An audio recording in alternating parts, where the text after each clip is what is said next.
آج ہم آزمائش اور فتنے کے اس دور میں مبتلا ہیں. ایک انگلی کے نیچے، ایک انگلی کے نیچے، آپ کی ایک انگلی کے نیچے WhatsApp, Facebook, Twitter, YouTube, Dailymotion, Yahoo, Google, جتنے بھی سوشل میڈیا کے پلیٹ فارم ہیں ایک انگلی کے نیچے ہیں، اور آپ جو مرضی دیکھنا چاہیں، برہنہ عورت ہو یا عورتیں مردوں کو دیکھنا چاہیں، جو کچھ مرضی دیکھنا چاہیں گے ایک انگلی کے کلک کے نیچے موجود ہے. گویا یہ بھی آزمائش کا اور فتنے کا ایک نیا باب شروع ہو چکا ہے. اور آج کے دور میں تطبیق کیجئے. حقیقی بات یہ ہے جو بندہ آج بھی حیا رکھتا ہے، اللہ کے فضل سے ہم سب مسلمان ہیں. آپ نے دیکھا ہوگا ہماری کفیات خلوت میں مختلف ہیں اور جلوت میں مختلف ہیں. لوگوں کے سامنے ہم حاجی ہیں، نمازی ہیں، مولوی ہیں، علامہ ہیں، مفتی ہیں. لوگوں کے سامنے نمازی ہیں، لوگوں کو میری کرپشن کا پتہ نہ چل جائے، لوگوں کو میری بے حیائی کا پتہ نہ لگ جائے، لوگوں کو میری بد عملی کا پتہ نہ لگ جائے.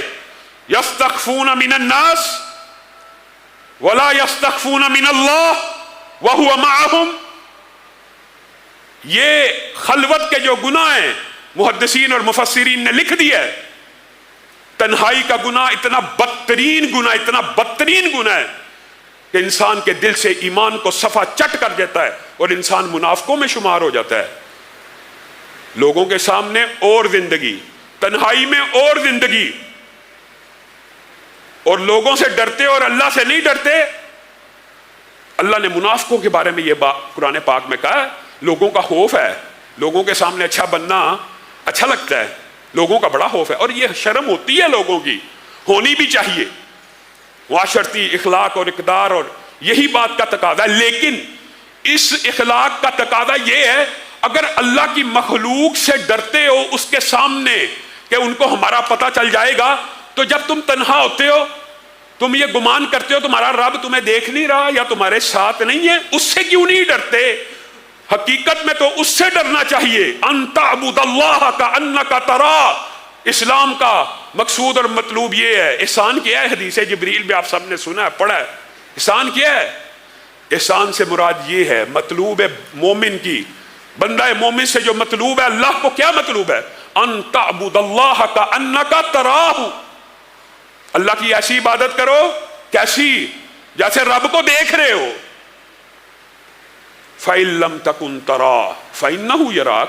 اے بندہ مومن، اگر تیرے دل میں یہ خشوع و خضوع کی کیفیت پیدا نہیں ہوتی کہ تو اللہ کو دیکھ رہا ہے، یہ کیفیت پیدا نہیں ہو رہی، تو کم از کم یہ تو مان لے، یہ تو جان لے کہ وہ تو تجھے دیکھ رہا ہے. اس سے کیسے بچو گے؟ ان الذین یخشون ربهم بالغیب لہم مغفرۃ واجر کبیر. اور یہ بات بھی یاد رکھیے، تنہائی کے اندر انسان یوٹیوب پہ بیٹھا ہے، کئی مرتبہ ایسے پیج آٹومیٹک کھل جاتے ہیں، کئی مرتبہ ایسی فحش تصویریں آٹومیٹک آ جاتی ہیں، پھر ان کے اوپر نظر نہیں جمانی.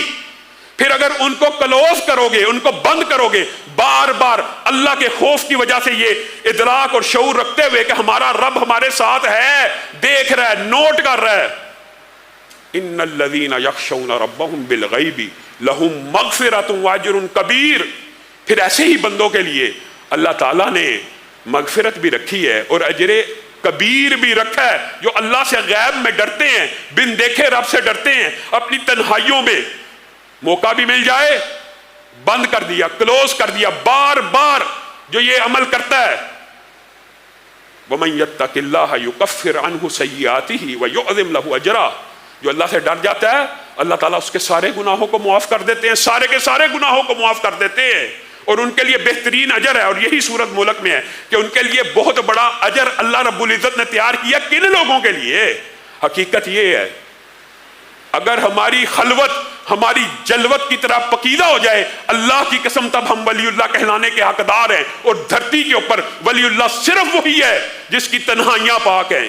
ہاں وہ ولی اللہ ہے جس کی تنہائی پاک ہے اور جس کی تنہائی گناہوں سے آلودہ ہے. وہ تہامہ پہاڑ جیسے اعمال لے کے آئے، جس کا وزن دیکھنے میں بہت زیادہ ہو، جو دیکھنے میں بہت ہی بڑے دکھتے ہوں. کل قیامت کے دن حضرت ثوبان کی حدیث میں یہ بات موجود ہے. ایسے ایسے لوگ آئیں گے وزنی وزنی پہاڑوں سے بھی زیادہ بڑے بڑے نیک اعمال سجے ہوئے دائیں بائیں لے کے چل رہے ہیں، اور بندہ بھی شاید اس وقت مطمئن ہوگا، لیکن بل الانسان علی نفسہ، ہر انسان اپنی آپ کا اس کو پتہ ہی ہوتا ہے میرے حقیقی عمل کیا ہیں۔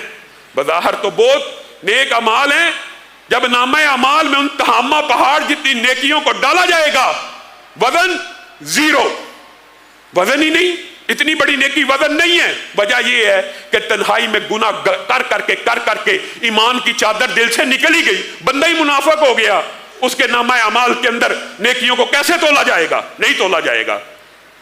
ان تہامہ پہاڑ جتنی نیکیوں کا وزن رائی کے دانوں اور تنکوں کے برابر بھی نہیں رہ جائے گا، اور اس بندے کو جہنم میں ڈال دیا جائے گا۔ اللہ رب العزت ہم سب کو معاف فرمائے۔